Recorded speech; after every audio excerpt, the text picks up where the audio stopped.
Over the years, the Los Angeles club scene has spawned some of rock and roll's greatest bands, from Jimi Hendrix and the Doors all the way through to modern favorites like Red Hot Chili Peppers and System of a Down. The Sunset Strip has been rock and roll mecca. When it is also your hometown club circuit, it makes for an interesting challenge for a young band. Sometimes likened to System of a Down due to their shared Armenian heritage, the Apex Theory is the latest band to break into the biz by getting the Sunset Strip to buzz at the mention of their name. The comparisons with their friends and neighbors in System of a Down end with their shared heritage and Sunset Strip beginnings. I recently had a chance to speak with Art Karamian, guitarist for the Apex Theory. The conversation went a little something like this. Yeah, man, how's it going today, man? Going pretty good. We're in Denver. I just bought a nose flute from this music store. A nose flute? Yeah. Sounds interesting, man. Yeah, I'm just trying to start practice on it, you know? Beautiful. Is it something you've played before, or? What's that? No, actually, I saw it. I'm like, I gotta have that. The nose flute. Yeah, that sounds like something. Man, you got me wanting to go get one now, man. It's tricky, though. You gotta keep your mouth open, and you gotta push the thing against your nose. It takes a while. Wow. Far out, man.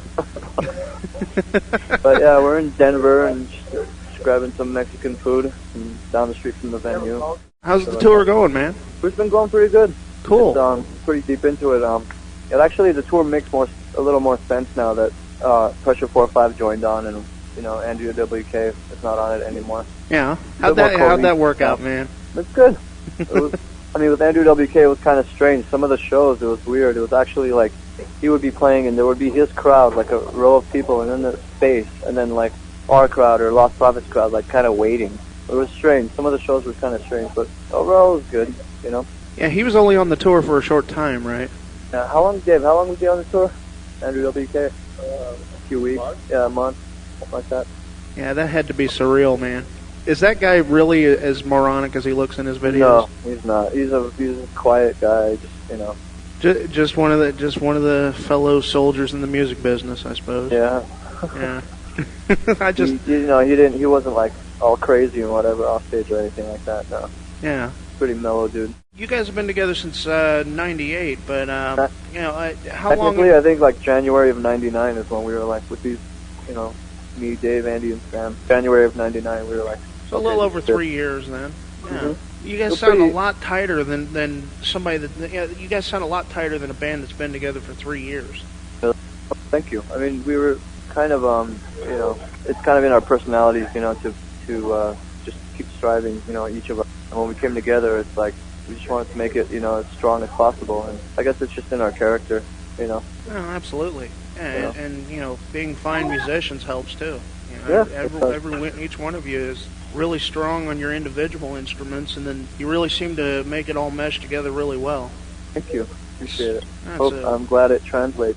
So, are you guys in contact at all with System of a Down? There's a lot of comparisons with your Armenian heritage, and it seems to be a kind of a common thing between the two bands. I was wondering if there's any kind of cultural bond you feel with them, or? Well, other than we're all Armenian, Right. And those, Dave and Andy have known those guys for a long time, and we're basically friends, and, it basically stops at the music, I think. The comparisons are going to be there regardless. You know what I mean? Well, yeah.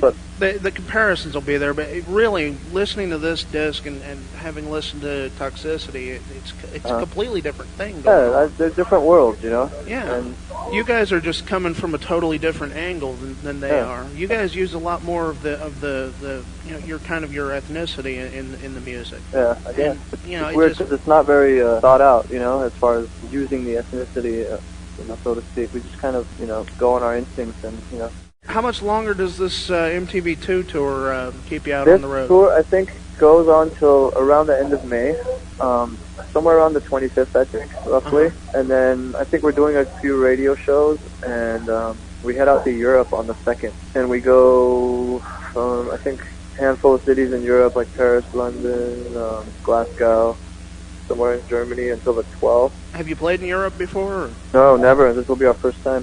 Oh, good luck over there, man. Thank you. The European crowds go crazy, man. I've heard. I've never been. I'm really looking forward to it. So, are you hyped about Ozfest? I am, actually. I think it's going to be cool. Do they have you on the second stage, or? Yeah, we're playing on the second stage this year.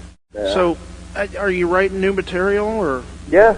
is that a constant ongoing process with you guys, even out on It the is, road? I mean, inspiration comes and goes, but, we fiddle around in the background. We got a little workstation, and whenever ideas pop up, definitely throw them down, You got to keep the creative aspect of it going, That's what put us here. So, after Ozfest, are you guys going to take a break, or are you going to keep out on the road? What are After your plans? Ozfest, there's nothing really booked at this point, but I doubt we'll be taking a break. I mean, it just wouldn't be smart to sit around, Yeah. So we should probably keep on going. So, from what I understand, there was a bit of a bidding war to get you guys onto DreamWorks. What was that like? It was interesting. I mean, the funny thing is we never really sent anything out to any label, because it was just like, we just started playing clubs. Like, we were together January 99, and our first show was 3 months after, and we just kept playing the clubs, and we just had this mentality of, let's not chase them, let them come to us, If it's going to happen, let them come to us. And, like, we just wanted to play music out and, have that energy exchange between the people we were playing to. And after a while, we just started packing clubs, and the ears perked up. And started, talking to some people. People started showing up, and all of a sudden it was like, whoa, okay, all these people are interested. And we didn't want to turn it into a big bidding war, honestly. And we just, like, we were kind of against the whole showcase thing, but we heard from that Michael Goldstone wanted to check us out, so we kind of threw a big party at SIR Studios in LA, and just invited 100 kids, and like 400 ended up showing up, and he even had a hard time coming in. So we kind of just played a show, and the fans were there, and that was, I guess, it's for him too as well to come check us out. And afterwards we talked, and he was really into it, and he seemed very genuine and sincere. So we just we said, let's go with it, There's much harder ways to get signed than that, man. That was, I'm sure there is, I mean, we just kind of did what we thought would make sense to us, and it's panned out so far. Again with the instinct. Yeah, it usually doesn't fail. Sometimes it does, but it usually doesn't. So, I've got a question I ask all the bands I interview. Okay. What was your first big-time rock and roll show? I'm not talking about a local band. Your first big-time concert that you went to when you were young. And as a companion question to that, would you do it over again? The show I went to, you mean? Wow, what was it? It was weird, because me personally, I started playing when I was like 15, and I kind of locked myself in my room for a couple of years just to, figure out if I can express myself, without any instruction. And yes, I saw Metallica at the Forum when I was young, and I just remember just the whole vibe of the room. It was just this encased, huge compound, and the energy in the room was so ridiculous that I just couldn't contain myself. I couldn't wait to go home and play, and that it just gave me a surge of energy, Right on. Really connected. And would I do it again? Of course I would do it again, in a heartbeat. Well, man, thanks for talking to me. Thank you. Thank you very much for giving me the opportunity. Hey, no problem. Anytime. And looking forward to the show here in Indy, man. You guys will like the Emerson. It's gonna be a good show for you guys. Cool. Looking forward to it. Good luck with the rest of the tour. Have a great time on Ozfest, man. That's very cool for you guys, man. Will do. And, thanks again, man. See you next week. Okay. Take care.